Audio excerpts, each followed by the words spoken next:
Big week here on Fantasy Football today. First of all, we have all this breaking news. We have Dalvin Cook going to the Jets and Ezekiel Elliott going to the Patriots. And we talked about both of those in bonus pods yesterday, but we'll revisit them again today as Breece Hall is set to come off the PUP list today. But it's sleepers, breakouts, and busts week. And this is what we have for you planned today. Sleepers, tomorrow busts, and tomorrow night, Wednesday night, we're going to record 4 separate breakout episodes, one for each position. We'll have special guests from around the industry. Already got Chris Harris and Jake Seeley lined up. Hoping for more than that as well. So it's going to be an awesome week. And remember, we remind you, sleepers win you weeks, breakouts win you leagues. TM. That is the difference. I'm Adam Azer. I got Dave Richard and Jamie Eisenberg here. We're going to play a little Name That Sleeper. It's really going to be for the audience. We're going to go through the news and notes, and we're going to give, I don't know, we got probably at least 30 sleepers to talk about, so just a lot of names today. What's up, Dave? How we doing? I'm doing great. Awesome weekend of preseason action. It was fun to watch it. The preseason is always the time when you can't wait for football to get here, and then before it's done, you can't wait for it to go away. So I'm sure we'll be sick of it in about 6 days, and we'll be rolling and ready to go for the 2023 season. I'm going to the game on Friday night. I'm going to a preseason game. I'm excited. Who's the game?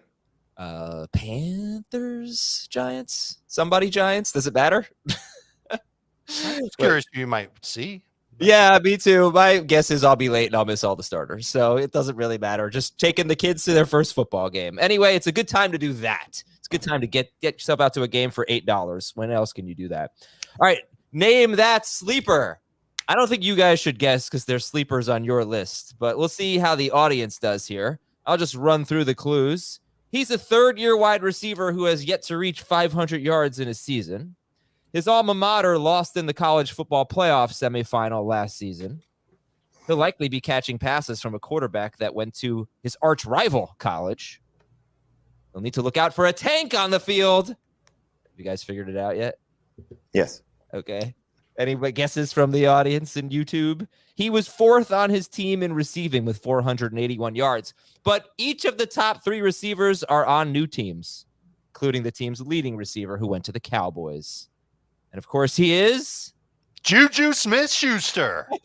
He's Nico Collins. Yes, you guys got it in the chat. Way to go. Nico Collins is a sleeper. I know you guys like him.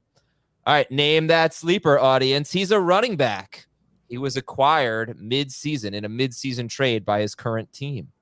And that trade reunited him with a former teammate who's also a running back.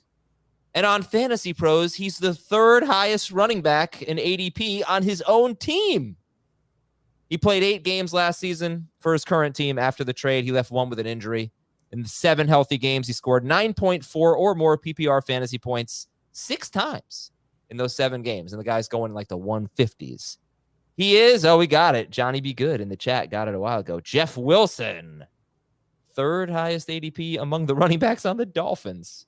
It's all pretty close, though. All right, and this is a mutual sleeper. You guys both have him on your sleepers list. He's a tight end. He caught 7 touchdowns in 7 games from weeks 7 through 15. But, Dave, how many times did he have more than 50 yards in those 7 games? You probably already know who I'm talking about.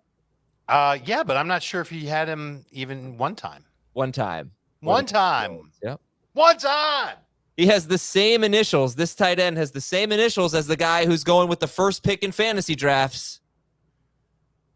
Not Kittle. Oh, we got it. We got another. Is it the same guy who got it? No, thank you. Got it. It's Juwan Johnson. New quarterback this season, undrafted free agent entering his 4th year. Juwan Johnson is a sleeper tight end. That's Nico Collins, Jeff Wilson, and Juwan Johnson. I want to name one more sleeper that you guys didn't give me in your list. He's like, I think, the official Fantasy Football Today sleeper. He's one of my favorite sleepers. He's a, 4th-year wide receiver on a team with a really good offense. Josh Reynolds? No. He's really tall. He's really tall, 4th-year receiver on a really good offense. The 2 states that I have lived in my life, he has also lived in and played football in. I think he's about wide receiver 40 in ADP. He's Gabe Davis. Why wasn't Gabe Davis on your sleepers list? He's going to. You can't take somebody that's going drafted in the 80s as a sleeper. Really? But you can. You'll just look like a fool. Hi, Adam. All right. I mean, look, we have like Samaje Perine on here. I know he's going a little later. We have Brandon Cooks, 96th overall. Okay, fine. All right. Is this the part of the show where we define what a sleeper is? Sleepers win you weeks, breakouts win you leagues. Well, all right, fine. Well, where's your cutoff for sleepers? I think it's got to be round 9 or later. And it's just what the general public implies, a player who will outperform his average draft position. You get him late, and he's better than players that are taken ahead of him. All right, Jamie, you owe me a big apology. Gabe Davis, 109th overall on Fantasy Pros. Then he's qualified. Woohoo!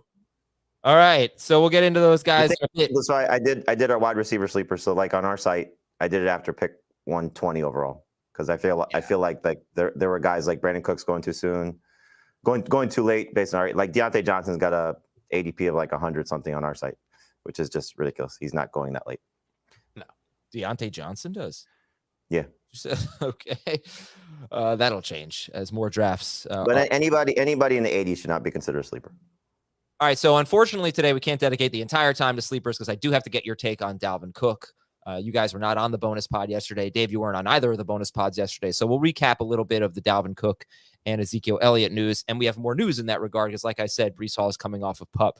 But give me 2 of your favorite sleepers before we'll take a little detour with the news. We'll get back into sleepers. But right now, I already named Nico Collins, Jeff Wilson, Juwan Johnson, and let's say, depending on the ADP, you see maybe Gabe Davis is a sleeper, but they're not necessarily your favorites. Dave, who are 2 of your favorite sleepers? Ty Chandler has stepped up as one of my favorite sleepers. I knew he had talent at North Carolina. I was just worried about whether or not he'd get a chance to actually show it in the NFL because he's a little bit of an older prospect.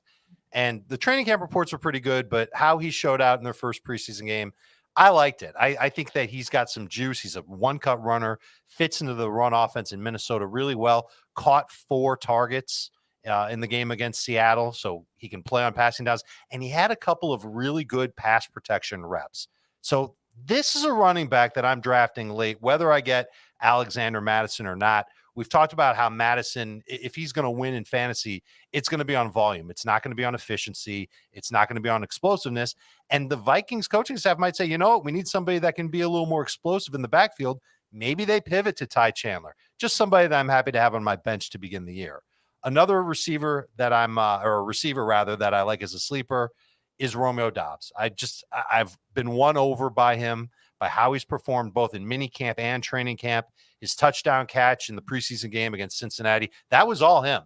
It wasn't a great throw from Jordan Love, but it was an outstanding catch from Romeo Doubs. I think this Packers offense might be pretty good.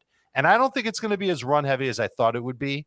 This is a real good receiver to put on your bench, but if you had to use him as a number 3 in PPR or half PPR, I think he'll come through. All right, so that's Ty Chandler, Minnesota running back, and Packers wide receiver Romeo Doubs. Chandler is, would you say, just a lower end version of Jalen Warren, who I think is on Jamie's sleepers list? I think he can be better than Jalen Warren because I think that Chandler could potentially overtake Madison. I find it tough to buy into Warren ever being in an every down position for Pittsburgh. Okay. Jamie, who are 2 of your favorite sleepers? Geno Smith, I just can't understand how he's not getting more love than he is. And that speaks to obviously where, I speak for myself where I have him ranked. He's not a top 12 guy, but he's still going to give you potentially top 12 production. You take a guy that averaged over 20 fantasy points per game last year and give him, one of the more exciting rookie wide receivers on a team that may have some question marks running the ball if you have, some injury concerns at the position already with what Ken Walker's dealing with the groin, and who knows what Zach Charbonnet is going to offer. I think they'll be fine running the ball, but obviously Geno, stood out last year, and I think he's got a chance to be potentially better. So if you miss on the position, you don't get the quarterback that you want, or you want to pair Geno Smith with one of the questionable starters, the Tua's because of his injury concern, the Anthony Richardson's because of his, uncertainty. Perfect guy to, sort of make that marriage with. So I love getting Geno late, even as just a second quarterback in case you do suffer an injury. And then I'll go with I'll take the low-hanging fruit of Sky Moore. I like the fact that he was quote-unquote outperformed by Richie James and Justin Ross in the preseason game.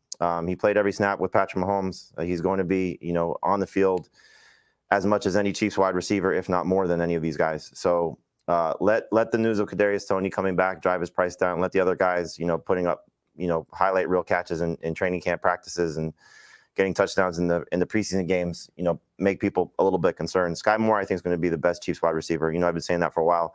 I think that'll be the case all season long. Okay, so let me just, man, certainly don't want to make too much of one draft. But when you look at an average draft position, most of the time you don't get a date range. So I think with the Chiefs wide receivers, it's tough to know when they're really being drafted. Last night I did a St. Jude draft, 11 people who bid on a spot and raise money for the draftathon, which we appreciate, last year to be in a draft this year. So Sky Moore went in the 7th round of a 12-team half PPR league that starts 2 receivers, 2 flexes, 2 running backs. Let's see where Kadarius Toney went. He went in the middle of round 9. It's round 7's too early for Sky Moore, right? 100%. Is round 9 too early for Sky Moore? Is round 9 too early for Kadarius Toney? I would take Moore in round 9's 8. too early for Toney. Round 9 is fine for Moore. Sure. Okay. Let me just see the last 6 days or so with NFC average draft position where Sky Moore is going. He's going 94th. So that's right around 8, 9. Yeah, it's late round 8, which is great. Oh, and Kadarius Toney's going 95th. They're back to back.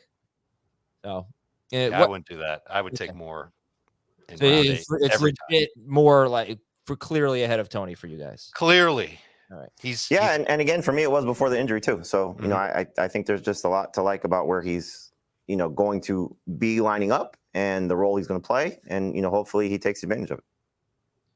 All right, let's again take a quick detour here from our sleepers to tell you about our draftathon. Well, actually, we have something today.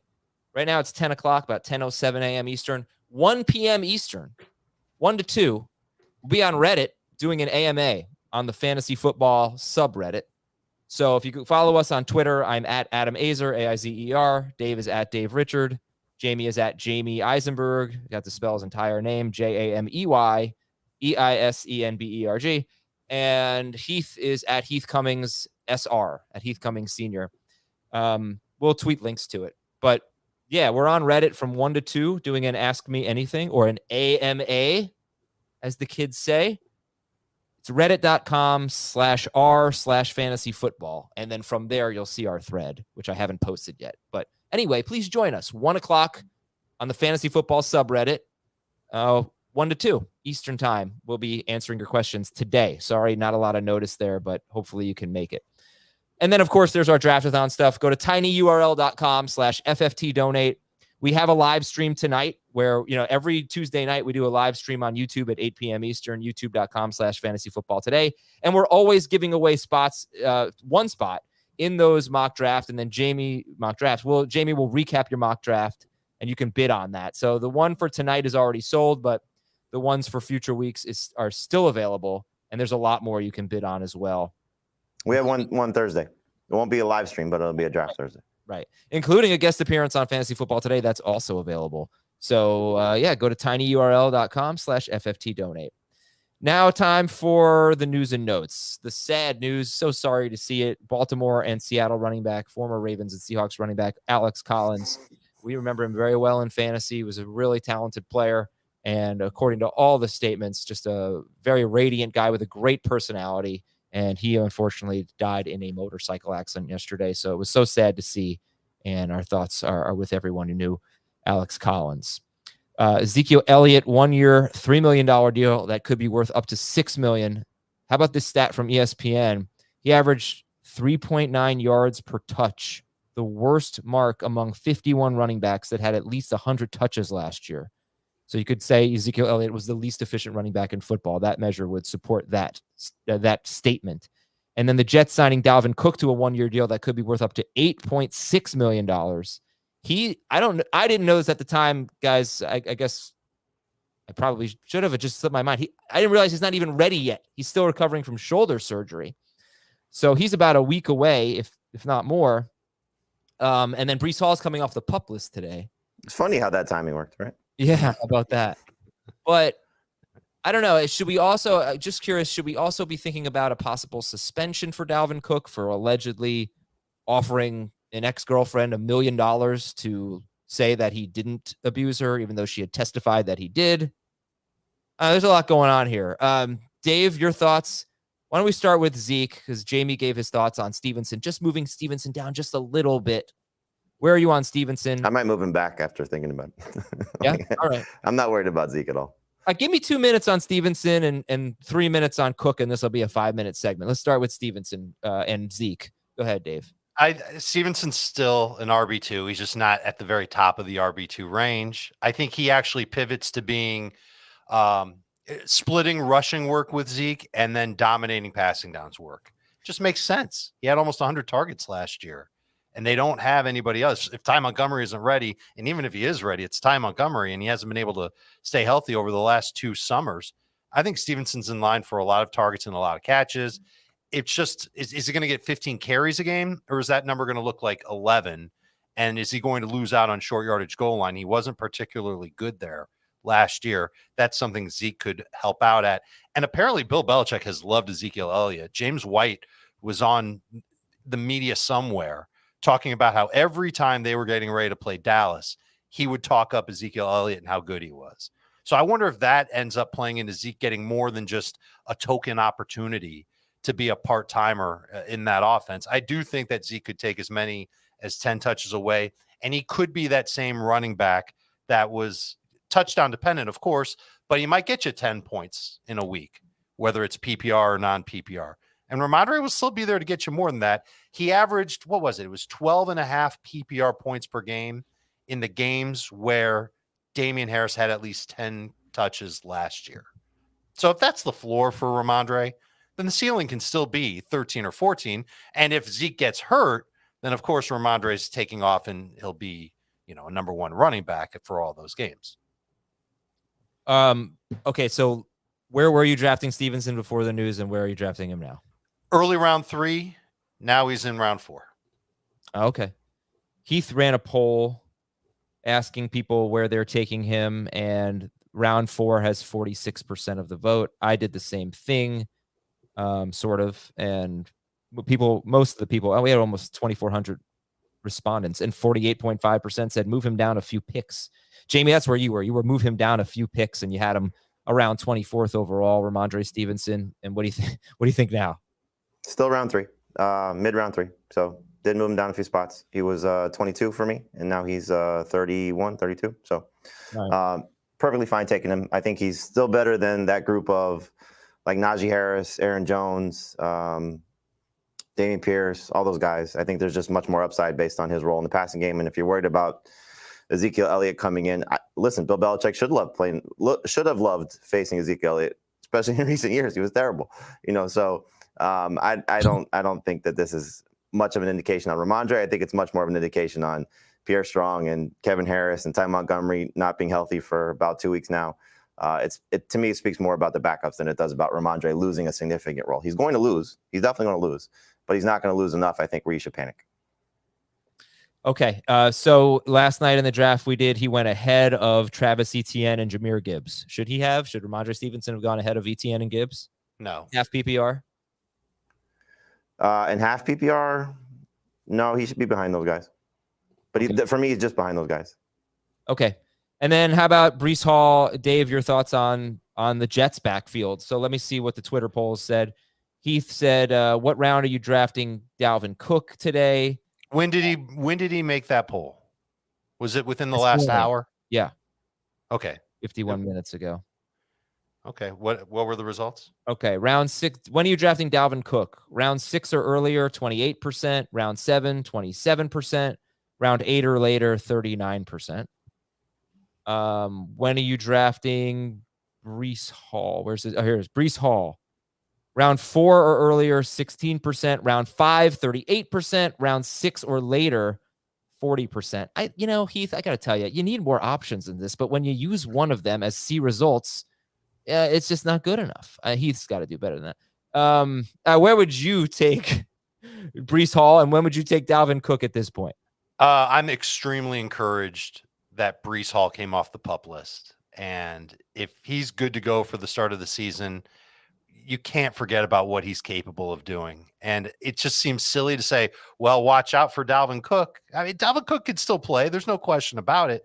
But Breece Hall proved last year when he was healthy that he was a special talent. And I almost feel like if you wait till round 4 to get him and you do get him, you're lucky. I'm going to take him in round 3. I'm banking on the upside that he's going to be good in an offense with Aaron Rodgers throwing to him 20% of the time. That's where Rodgers has lived over the last 3 years, throwing to his running backs. And Breece Hall, I think, will be the favorite to be the short yardage goal line guy, certainly be in there in the 4-minute drill and be the lead back of the New York Jets. I think that's what they want him to do. He's going to have plenty of time to practice. I would take him as a top 40 pick, Dalvin Cook closer to round 9. Wow, that is aggressive. I was not expecting that. Top 40 pick. Jamie, how about you? Round 6 for Breece Hall and round 8 for Dalvin Cook. I still look at the track record of guys coming off this injury. Obviously, the Jets are concerned. Why else would they bring in Dalvin Cook? So I think you just look at it like, I hope by the end of the season, Breece Hall is putting up numbers that he's capable of doing. But the Jets have made it pretty clear. They are in win now mode. And by doing so, they're going out and getting pieces around Aaron Rodgers that are going to contribute right away. I hope Breece Hall is that guy. I'm wishing Breece Hall is that guy. I hope anybody drafting him in the first 4 rounds gets that type of player. But there's too much of a track record of guys coming off this injury that they struggle. I'll give you 3 guys that are in the same age range as Breece Hall in the time frame when it happened. The guy that he's now a teammate with suffered a torn ACL 4 games into his rookie season. The next year, it was a 3-point decline in his fantasy points per game. I think it was 3 points. Saquon Barkley had it's kind of hard to say the year after because he had the struggles the second year. He had the ankle injury. But my bad. His first healthy year after the torn ACL, he was a 7-point per game PPR decline. Brutal. J.K. Dobbins last year was only a 1 point per game decline coming into his second season, or it was his third season, but second year is when he tore his ACL, and missed 8 games because of a complication as a result of the surgery. So the history tells us that this is not an injury that these guys perform at the same level or better coming back in year 1. It's year 2 when they have these breakout performances. And so obviously the Jets are concerned about Breece Hall being the type of running back to lead them to the promised land that they're trying to get to. Can he still be a significant contributor? Absolutely, which is why you take him ahead of Dalvin Cook. This should not be Dalvin Cook is better than Breece Hall by far. I hope that is not the case. But I don't think that Breece Hall is going to get the type of workload that we're hoping for based on what we saw last year. I don't think he's going to perform to the level that he was at last year. Again, I hope I'm wrong, but I think Dalvin Cook's going to be too much of a thorn in his side. And we'll see what else they do with the other running backs too. That I think Breece Hall is going to be worked in slowly, and we're going to have a little bit of a frustrating season from him. So if Breece Hall averaged 17.5 PPR points per game when he was getting regular playing time, I'd say that started in week 2 and went until he got hurt. And he's going to decline by, what's fair, Jamie, 20%? I mean, in his first year back from the ACL? Because I don't disagree with your philosophy. It's also when comparing him to those other guys didn't have somebody like this in the same backfield. And Barkley didn't have that. Barkley was still getting all the work for the Giants. Dalvin Cook was still getting all the work for the Vikings that season. Dobbins is a different story, but I don't know how much, from a statistical standpoint you compare. That's why I bring up the injury more so than the performance. I just think that there's, and that's just the 3 most recent guys of his caliber. We can go back, longer in history. And the 2 that you can counter with are obviously Adrian Peterson and Jamal Charles. Their first years off their ACLs because Charles did twice. Right. I can't compare him with Adrian Peterson. There's no way. But again, he's got that type of, maybe that ceiling, but he's got upside. No. He's got upside to be, a significant contributor. Again, though, I just think that we're chasing Breece Hall and we're chasing Javonte Williams, and the Jets specifically have told us, despite what happened today with Hall coming off the PUP list, unless Dalvin Cook's shoulder is a problem, he's going to be a factor. And it's going to be a factor I think that's too hard to overlook. Like 10 touches a game? More than that. I'll take 10. Certainly by midseason. Maybe at the beginning of the year, it could be Dalvin in a 50-50 split. But Breece Hall is going to help you win your fantasy league in the second half of this year. Yesterday, I said, who are you taking first in fantasy drafts, Dalvin Cook or Breece Hall? And 3,500 votes. 53% Breece Hall, 47% Dalvin Cook. Yeah, that's crazy.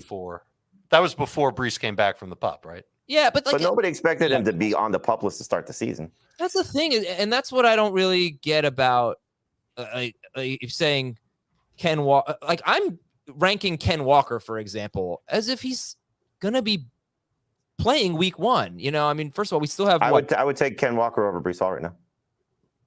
I would too. Yeah, I would not. Not in PPR. I'm a Ken Walker guy, I've decided. But yeah, I don't know.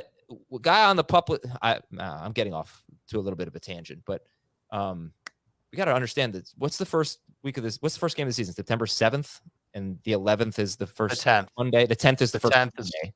Yeah. Right. So that's a lot of time. It's almost a full month for these guys to come back. Guys who are like off to the side practicing right now, like Ken Walker, Jonathan Taylor. I assume he's going to be healthy. I don't know what his situation is, but he's healthy. Right. He's healthy. Well, I mean, right. Exactly. All right. Anyway, I don't know what the hell I'm saying here. Let's move on. Back to sleepers. Jonathan Taylor is back with the Colts, but he still wants to be traded. Meanwhile, Anthony Richardson has been declared the starter. That actually just happened. That's breaking news. It was the sound of something breaking. Anthony Richardson is the starter. He's on the sleepers list. J.K. Dobbins is 100% healthy, and he is off the PUP list. So let's go. J.K. Dobbins, Brees Hall, Ken Walker. How do you rank those three? That's not even in the same realm for me. Me either. I've got Hall way ahead. Well ahead of those. I mean, Dobbins is one of my favorite draft targets. I hope he stays. I wish he was on the PUP list for another few weeks. Why would Dobbins be well ahead of Ken Walker? Because lack of competition to the same level. And I think we're going to see Todd Monken's offense is going to showcase J.K. Dobbins as a pass catcher. It's going to be a lot of fun. Okay. I hope so. That would be a lot of fun. Dallas restructured Zach Martin's contract. And again, year 2 off the ACL. Big.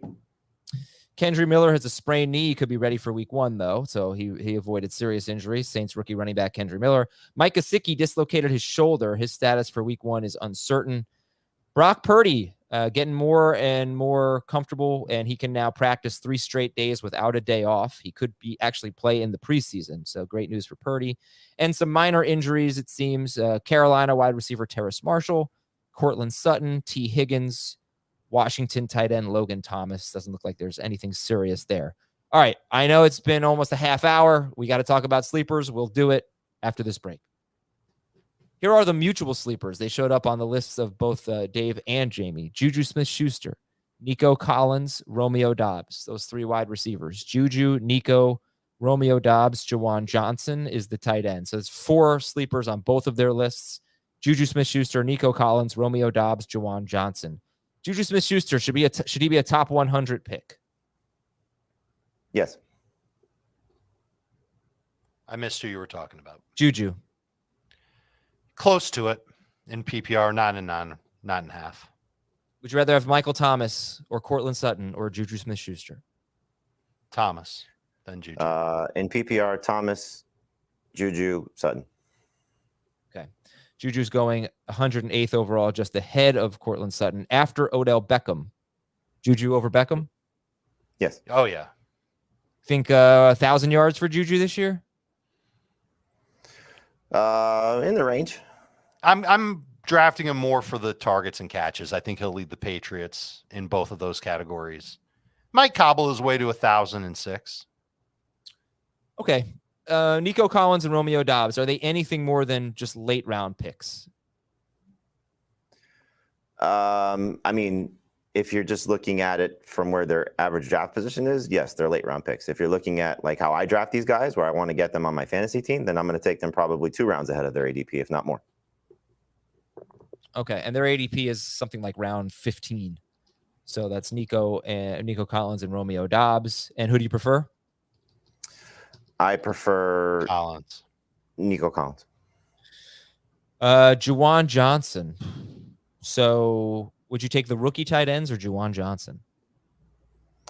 The rookie tight ends, but Jawan Johnson's that's basically how it ranked right now. Right, I still have Dulcich ahead of Johnson, but that'll probably change if there's another poor example of Greg Dulcich usage. So Johnson, I think, it's something I said when Derek Carr was brought there. Like, this is hopefully the opportunity that he needs to get sort of unleashed. And then we had all these tight end signings of Foster Moreau and Jimmy Graham. And, I think people panicked a little bit, but you saw the first preseason game, how he was used, and I think he will continue to be used. So, again, as I said yesterday, I forget what show we were doing, but you can, I wasn't with you guys. I'm sorry. I was on HQ. It was a perfect tight end strategy is if you don't love that group of, I don't want to put Freiermuth in there, but he kind of starts that group. It's after basically the first 7 tight ends. So it's Freiermuth, Njoku, Ingram, Schultz. I think those will be the 4 guys that most likely get drafted there, but throw in Higbee, throw in Gerald Everett, throw in Cole Kmet, all these guys are going to be somewhere between tight end 8 and tight end 15. Johnson, as you see, basically just outside that. Take one of the younger guys, whether it's Kincaid or Laporta. Again, if you're still a Dulcich guy or a McBride guy, you can go that route too. I don't know how you can trust those two though. But I take the 2 rookies and pair them with somebody else. And I think Juwan Johnson, based on where he's going, is the perfect guy to pair him with. He's a great guy to get on your bench just as a blue chip. On top of how he was used in the preseason game, remember what he said during the offseason about how the Saints asked him to watch Julian Edelman film. That means they want him as a big slot. We've talked about that with other tight ends. It's what we think Dalton Kincaid will be. It's what we think Pat Freiermuth will be. And this offense looked really good. I know it was the preseason against the Chiefs and all that stuff, but Derek Carr looked good. And I think Juwan Johnson looked good. And I could see him certainly getting past 50 yards per game more than half the time this year. And he scored 7 times in his last 7 games. That sounds awesome. This is a great guy to have on your team. Not his last 7 games. It was a 7-game stretch. It was okay. I don't care what Azer stat you gave on him. Scoring a lot, averaging a touchdown per game is pretty good. And so he didn't average a touchdown per game. It was just during that 7-game stretch. He scored 7 touchdowns in 16 games. They all just happened to come. Oh, I see. In those 7 games. Stretch. Yeah. All right. That's really Azer statting it then. No, I wasn't Azer statting anything. I was just giving a clue. He had a 7-week stretch where he had 7 touchdowns. So that's all. Azer statted it. The bottom line is that when you get to round 13, you can pick up Juwan Johnson and you could dump him by week 2 or week 3 if you think he's not doing anything for you. Yeah. On the subject of the rookie tight ends, you guys have them, on your sleepers list. You have Sam Laporta and Dalton Kincaid. Dalton Kincaid, I'm sorry, is actually a mutual sleeper. Jamie has Sam Laporta. Dave has Luke Musgrave as a sleeper. The last 8 years, we have had 2 rookie tight ends finish in the top 10 or 12. I think 12, definitely 10. And they were Evan Ingram, who was a top 5 tight end with such an underwhelming season. It was something like 760 yards and 5 touchdowns. And Kyle Pitts, who actually had a great season, over 1,000 yards, but only 1 touchdown. So I want to believe it. These are talented tight ends. This was a great tight end class. They ended up in good situations. A lot of signs for Kincaid and Laporta specifically that are great. But at the same time, it's pretty much never mattered. Rookie tight ends are almost never good for fantasy. So why should I believe in them as legit sleepers this year? Because these guys are pass catchers and they're not necessarily going to be asked to do as much blocking, which is what the problem has typically been, is that they can't hold up in terms of their blocking by comparison to a lot of veterans, which is why Mercedes Lewis has hung around the NFL for 55 years. So you get these kind of players that are going to be, as Dave alluded to, big slot players.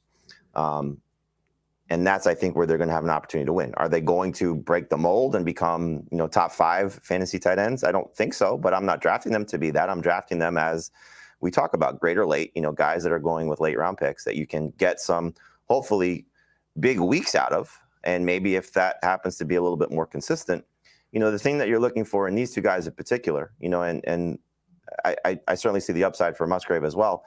But for these 2 guys in particular, their roles are almost being defined for us. We've heard all this talk about Dalton Kincaid and the role he's going to play from the time that they drafted him, and they moved up 2 spots in the NFL draft to go get him. And so it was, okay, we want to go to more 12 personnel. We want to have a big slot receiver. They were tired of the Isaiah McKenzie's. They were tired of maybe what they saw from Khalil Shakir. They want to have a big presence in the middle of the field that's not just going to be sort of a lumbering guy like Dawson Knox. That's not a knock on him. It's just that Kincaid's, I think, just a better athlete. And so Kincaid goes into this role, and now you have arguably their 4 best pass catchers on the field, Knox being the 4th guy. So you get more just mismatches and opportunities for Josh Allen to be successful. And in the case of Laporta, he's got a good profile. He's on a team that's got one of the more creative play callers. We talked about this ad nauseum about Ben Johnson. You have a 6-game head start without one of their premier wide receivers not being there, and Jameson Williams. Whatever you think of him, he's going to be on the field a lot. And so, I know you like Josh Reynolds, and I'm not making a joke, but I know you like Josh Reynolds because he got an opportunity. They make the trade for Denzel Mims. He's going to get an opportunity. Marvin Jones, obviously there. He's been with the team, and you know what he's capable of doing as a veteran. But this kid could be a difference maker. And so, again, you're just looking at it as what could be a difference maker for your fantasy team. And that's where these two guys come in, which is why I think if you go into it with the idea of these are guys that I'm going to target, I probably wouldn't try and carry, especially in a small bench, 2 quarterbacks and 2 tight ends. I'll go back to the flex draft that I did. I drafted Joe Burrow. So at that point, I know I don't need to take a second quarterback. Forget about his calf injury, but you know what I'm saying. Guy that's a top 6, 7 quarterback, I'm not going to necessarily need to target a second guy. When it got to the tight end portion of the draft for me, it was Dalton Schultz. I think Njoku might have been there. I think maybe Ingram might have been there.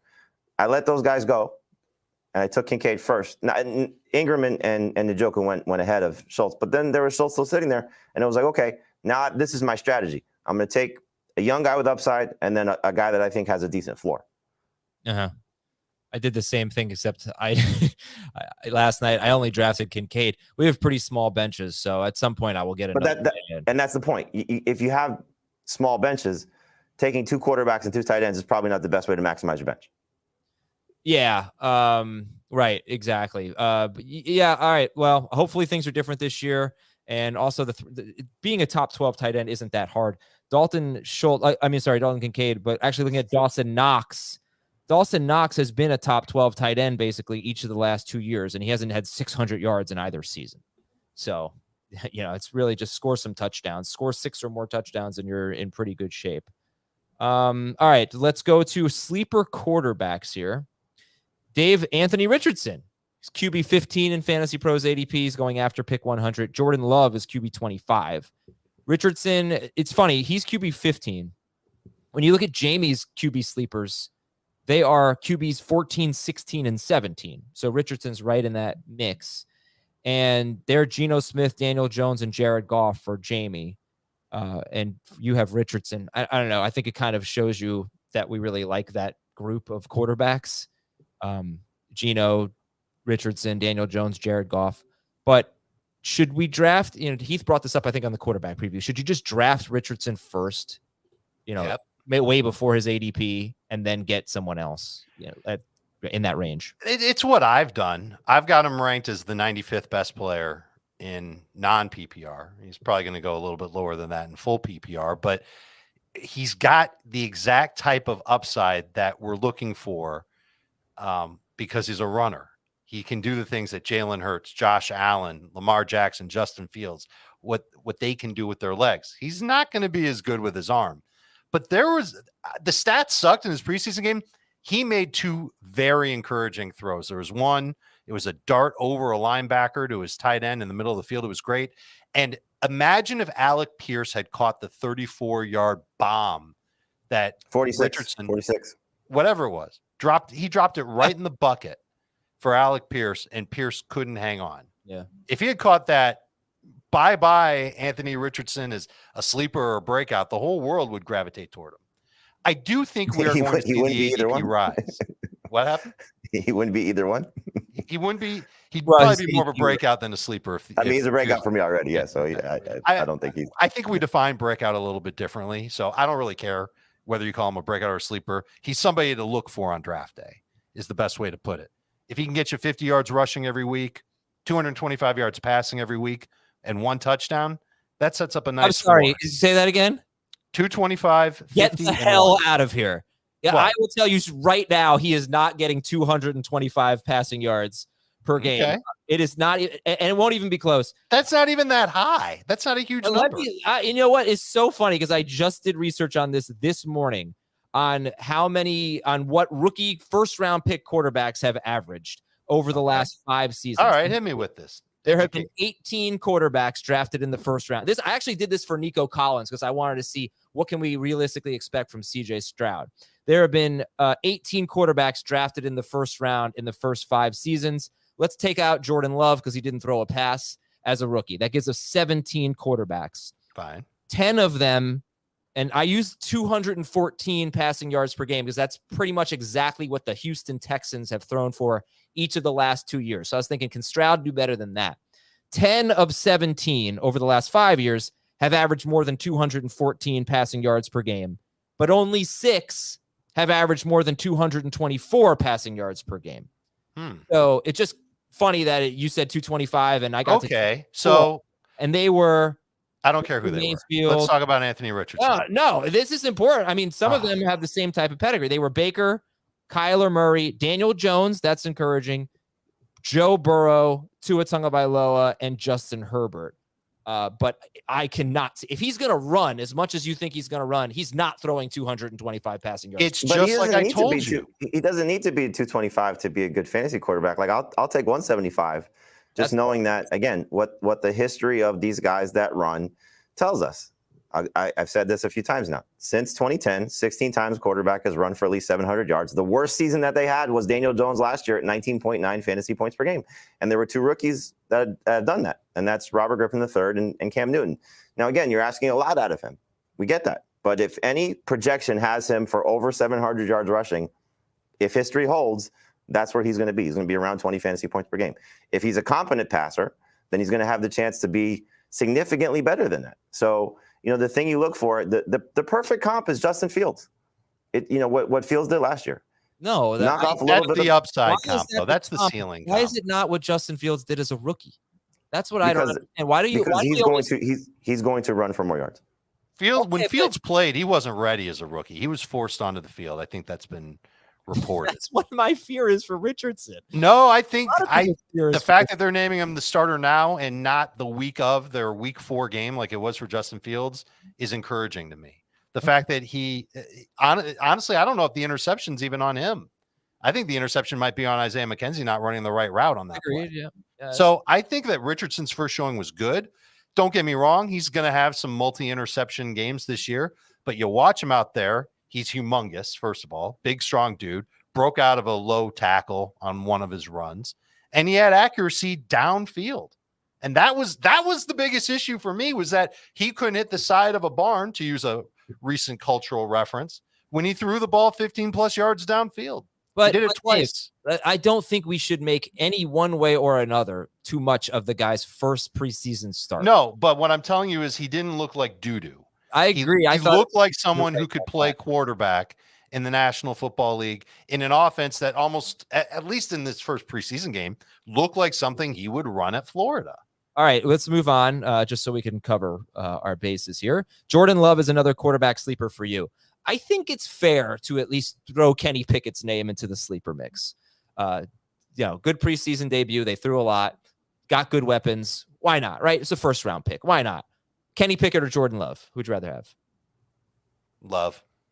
Jordan Love, but it's close. I'd also put Sam Howell in that same range. Okay.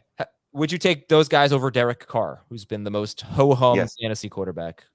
I would not. I have Carr ahead of both. Jamie, would you take those upside guys over Carr in a 2 QB league? In a 2 QB league? If I was going that route, I would probably take 2 of them. So I would almost look to go back-to-back at quarterback. So that's obviously taking, one guy with a mid to late round pick, essentially, depending on how your draft unfolds. I would let somebody else take Carr, depending on who my first quarterback is also. All right, what do you want to say about Geno Smith, Daniel Jones, and Jared Goff, who are all being drafted similarly? I said enough about Geno already. I think Daniel Jones gets better than what he was last year because he finally has somebody to throw to in Darren Waller. His rushing will matter. So he's another great fallback option. And in 4 points for passing touchdown leagues, he's a borderline top 12 guy. And then for Jared Goff, I think you just look at how many times did they lose touchdown opportunities with guys falling down at the goal line that led to Jamal Williams falling into the end zone 17 times.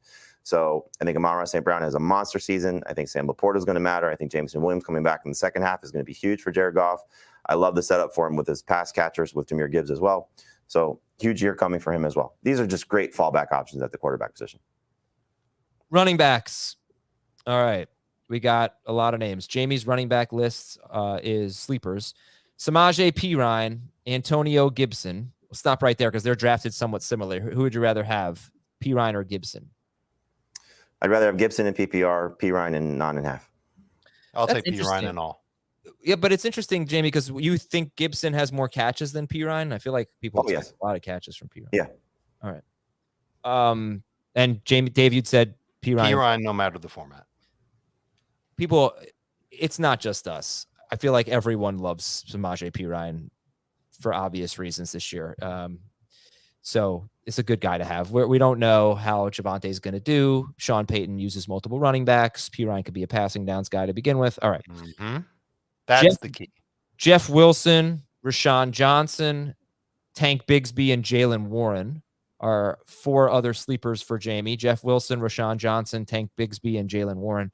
Is Wilson in a different type of class because he might have a bigger role than those guys without any injuries or anything like that? It's hard to say because I think you need to see multiple backs in Miami. So while Jeff Wilson might be the leader in terms of touches, it could be 12 touches per game.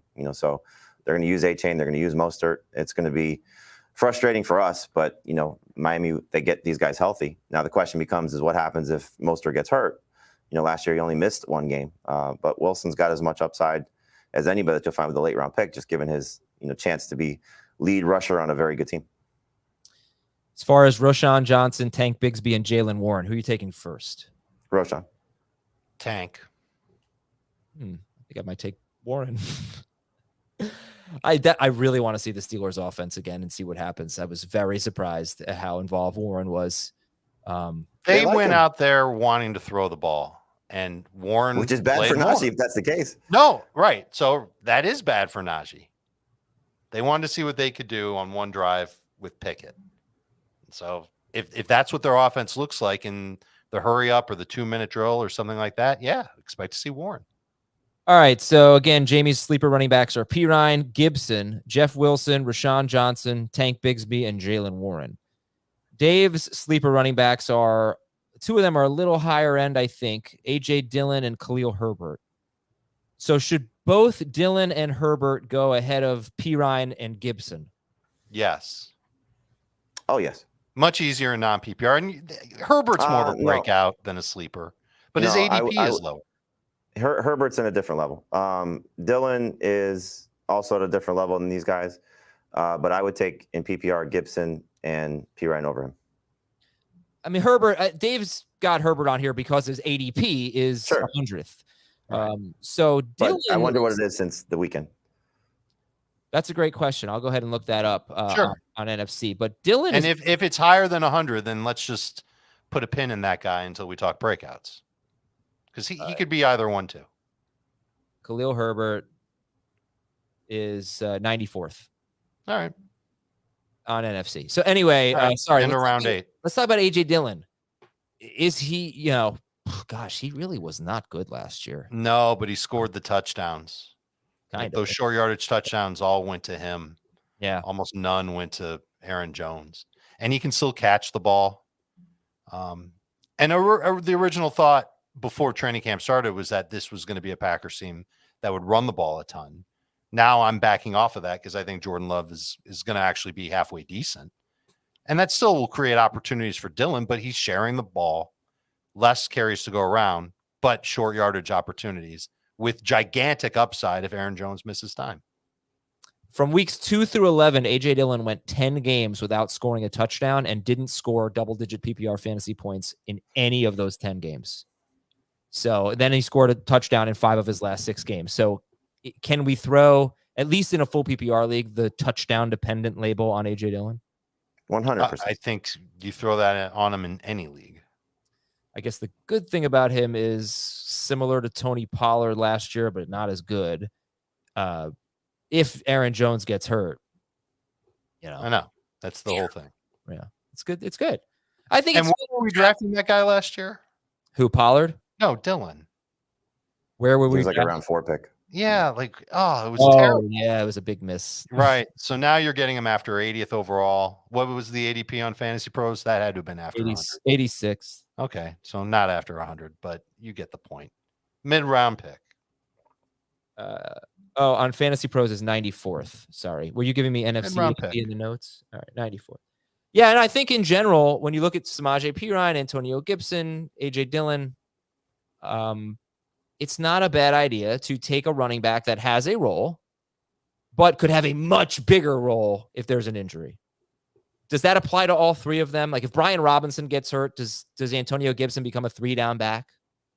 I Yes. think he'd be close to it. I think he'd still share, but he'd be the leader and carries every game.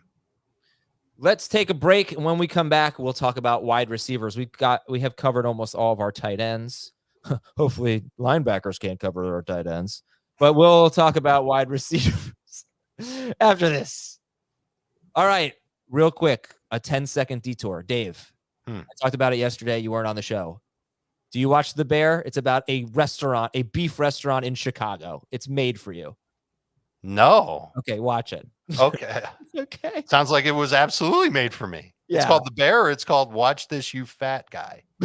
I almost did not say guy there, too. I almost said a word that would have been very bad. All right, let's go to the wide receivers on our sleepers list.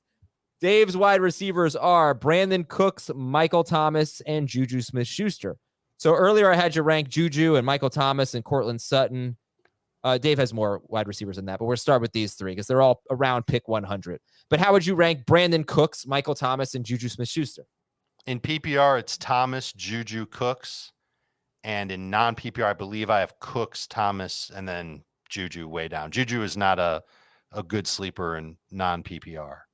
But they're all candidates to get a lot of work and certainly score a decent amount of touchdowns and be good values for where you find them on draft day. Do we like Brandon Cooks? How do we feel about him? He had such a bad year last year. He's going to be 30 years old in September, but what a different situation he has. That's the point, is he's going from catching passes from Davis Mills at less than 100% in a terrible offense to going to Dallas, catching passes from Dak Prescott as the number 2 receiver in what will probably end up being a better passing offense than we gave them credit for. And we've seen Cooks play big in the past, certainly even as far as 2 years ago in the past. I think that Cooks can end up being a good number 3 receiver for the balance of the season. Yeah, Mike McCarthy's got a history, 13 seasons with Green Bay. They had 2 top 24 wide receivers 6 times. That's pretty good.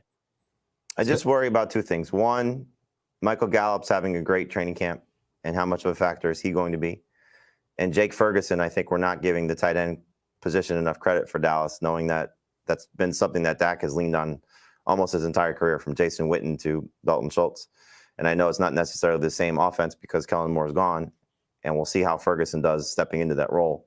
But is there enough of an opportunity here for all these guys to continue to contribute? So Cooks should be the second guy you draft for Dallas. But if they're not going to throw as much because they're not going to be as fast paced, then how much does just the overall pass volume come down while they're more efficient? Jake Ferguson actually is a tight end that's on Dave's sleepers list, so good job calling him out there. Jamie, Brandon Cooks or Michael Thomas? I would take Michael Thomas. Okay. Jamie, more of Dave's sleeper wide receivers. Dobbs and Collins, who are also on Jamie's list. We talked about them. DJ Chark and Isaiah Hodgins. Pretty late picks here. We're talking about 176 for Chark, 210 for Hodgins, depending on the site you look at. Let's just call them late round picks. Chark and Hodgins, Dave, go ahead. Dark horse candidates to lead their respective teams in targets this year. I know that sounds silly with Isaiah Hodgins when they just have Darren Waller, but I think Waller being there helps Hodgins. It's going to give him a lot more one-on-one opportunities on the perimeter. And if Waller goes down, Hodgins absolutely takes a step up. And we're talking about round 12. So don't mind getting these guys as bench receivers who could blossom into number 3 types.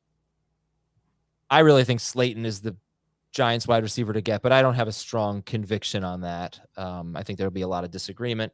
It doesn't could really be Shepard. I mean, could be Campbell, could be Paris Campbell. And so that's part of the problem with the Giants receivers, is that there are so many average to above average guys that it could be like 4 weeks of one, 2 weeks of another, 2 weeks of another. There's a lot of targets in that offense that can be decent. And I don't know if there's necessarily one that's like worth going after in a draft with one of your first 10 or 11 picks. But the one who at least has a different profile is Hodgins. He proved that he was a good red zone receiver last year. He's a big body on the outside. That's the one that I would lean toward, but it's with a disposable pick. Yeah, and as far as the Chark goes, I don't know how you guys feel about this. I understand Chark being the first wide receiver taken on the Panthers. But do you think he really has a chance to make a fantasy impact? Because I was thinking maybe he will be the best one, but maybe Mingo is the only one that might really make a difference for your fantasy team. I'm not sure how I feel about that. I don't want to discount DJ Chark too much, but he's had one really encouraging season and hasn't done much other than that. So I don't know. Jamie, what do you think about that philosophy in terms of drafting Panthers receivers? I mean, I would like to avoid it, but I think if you are taking a chance on someone, Chark would still be my favorite one as well. So I agree with Dave. But there was, this is before the Marshall injury. I was reading some recap, I forget where it was, about their preseason game, that Chark might be the one that comes off the field when they're giving Marshall or Chenault opportunities, which is not encouraging. So Thielen is kind of locked in to being their, sort of slot receiver, but a guy that they'll move around. Mingo, I think, is the one that they're going to give an opportunity to across the board. But Chark is the one that could be somewhat interchangeable. So we'll see. But I think just, based on where he's at age-wise and hopefully production-wise, he'd be the one that I would take a chance on first. Okay, how about Jamie's wide receivers? We talked about Sky Moore and Juju Smith-Schuster and Nico Collins and Romeo Doubs. So let's talk about two rookie wide receivers, Zay Flowers and Quentin Johnston. And who do you prefer? Oh, Flowers. I think he's a big riser for me over the start of training camp, mostly because of Rashad Bateman, how long he stayed on the PUP list. Like I said, when I go back to what I said about Dobbins, I'm really excited to see what this Baltimore offense is going to look like. I think Todd Monken's influence is going to be very beneficial for all these guys. And this is the one that they went out and targeted in the first round. Bateman still, the fact that he's off the PUP list is great, but, history of foot problems. Odell Beckham's 40 years old. There's just, I think, an opportunity here for him who's, by all accounts, spent a lot of time working with Lamar Jackson, and I hope can, hit the ground running. So I think there are three rookies that have the chance to be the best going into the season without an injury in Jordan Addison, Jackson Smith-Njigba, and Flowers. And Flowers is typically going third of the group.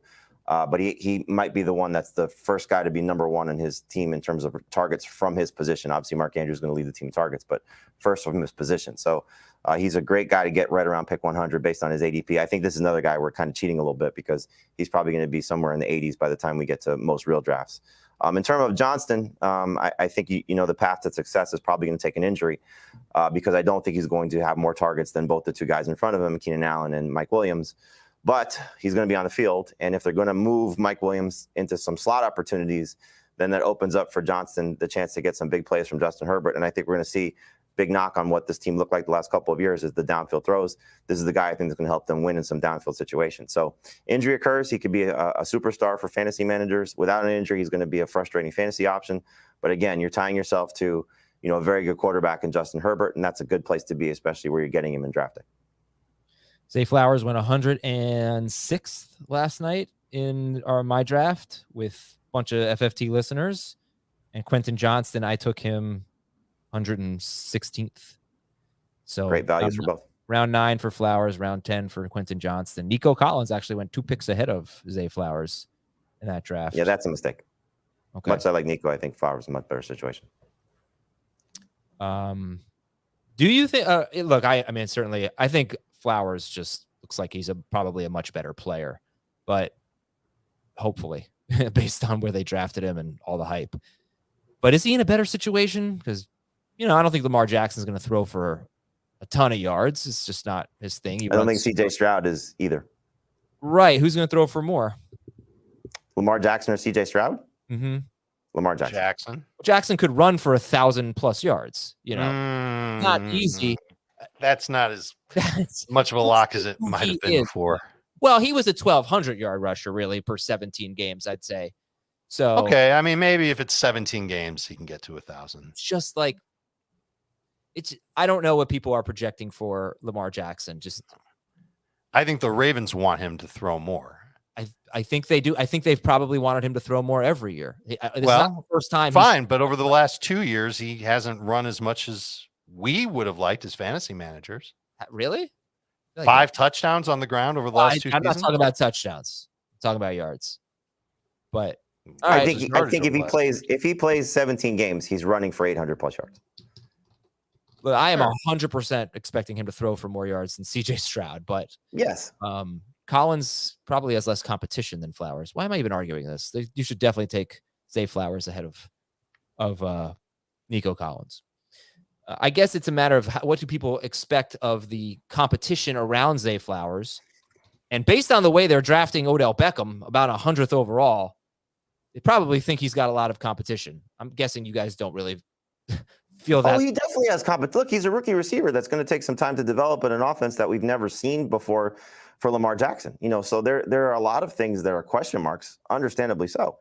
I think if it was guaranteed that they were going to look a certain way, I'll just, again, speak for myself, the expectation of what I think this is going to look like, where they're going to be a better passing offense. Zay Flowers will be going leaps and bounds ahead of Jordan Addison and Jackson Smith and Njigba. He'd be going close to, top 30 wide receivers.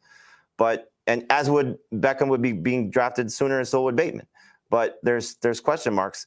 Is he the best one? Is Beckham going to give you one last year of great production? Is Bateman going to bounce back and fulfill his potential of what we thought, maybe going into last year when they got rid of Marquise Brown? So there's questions. Plus the fact that the best pass catcher is the tight end. So, how can you say confidently that this is going to all work, that Flowers are going to be better than them? And as you noted, Adam, the thing that makes us love Lamar Jackson is his running ability. So, when things fail, that's what he's going to fall back to. Yeah. Until he gets completely comfortable in the system. But even if he's still completely comfortable in the system, he sees a running lane and he knows he's going to get a 20-yard gain. He's going to take it. So that's what the complexity of this offense is. But it's also the beauty of it is that there's going to be so many different options for them to succeed. I think we're pretty much done here. We go to tight ends. We've talked about just about all of them: Kincaid, Laporta, Jawan Johnson, Jake Ferguson, and Luke Musgrave are late round picks. They're not top 200 picks. I think we have to throw Trey McBride's name in there, or any year two tight end maybe. But would you take Dulcich? I'm sure you'd take over Musgrave and Ferguson. Would you take McBride or Otten over Musgrave and Ferguson? No, I'm getting close to Ferguson over Dulcich as well. Dave, how do you feel about this group? Dulcich still ahead of him. Ferguson could be a good sleeper just because he's in that tight end role in Dallas. It's just going to be a little bit different this year because of what Cooks brings to the table, what Gallup brings to the table. CD is going to be CD. And we think Pollard is going to actually step up and catch a lot of passes. And if that's the case, I just don't know how much is going to be there for Fergie Ferg. Not feeling Trey McBride with Zach? No, when Zach Ertz coming off the PUP list, it was enough to make me run the other way on McBride. I get that, but in the spirit of the Ezekiel Elliott signing, Zach Ertz is going to be 33 years old in November and coming off a torn ACL. I would prefer McBride over Ertz, but again, it's very similar to these guys getting competition. Ertz is going to be a problem for McBride to reach his ceiling on a team that's either quarterbacked. Huh? Second half sleeper, maybe. I mean, you don't have to pick him up off the waiver wire and you don't have to draft him. I just want to have to draft him. He had tremendous receiving numbers in college. He's a talented player. What was he? A second round draft pick? He was the Mackey Award winner. 55th overall pick. Year two tight ends. They take huge leaps. That really comes out of nowhere. Look at what Mark Andrews and George Kittle and Rob Gronkowski did as rookies just in terms of yards. I'm not saying he's them. Just saying that's what happens with your two tight ends. He absolutely would be on this list if Ertz was still on PUP. Right. And I think if Kyler Murray's healthy, it makes it a little bit easier to trust too. I mean, if Clayton Tune is the starter, are you going to trust somebody having a breakout season? No. I think it'd have to be, second half of the year. Ertz is barely playing. They're going with McBride. Kyler's back. You could see a scenario where he's making an impact. So just a name to know, I guess, for you out there. But if you're listening to our show for an hour and 10 minutes, you probably already know Trey McBride's name. Speaking of which, thank you for watching here on YouTube. Go ahead and hit that like button, and we'll talk to you tonight. Well, we'll talk to you on the AMA, 1 p.m. Eastern, Reddit, Fantasy Football subreddit. And then we'll talk to you tonight at 8 p.m. Eastern, youtube.com/fantasyfootball today with a PPR mock draft for Dave Richard and Jamie Eisenberg and Thomas Schaefer. I'm Adam Azer. Have a great day, everybody.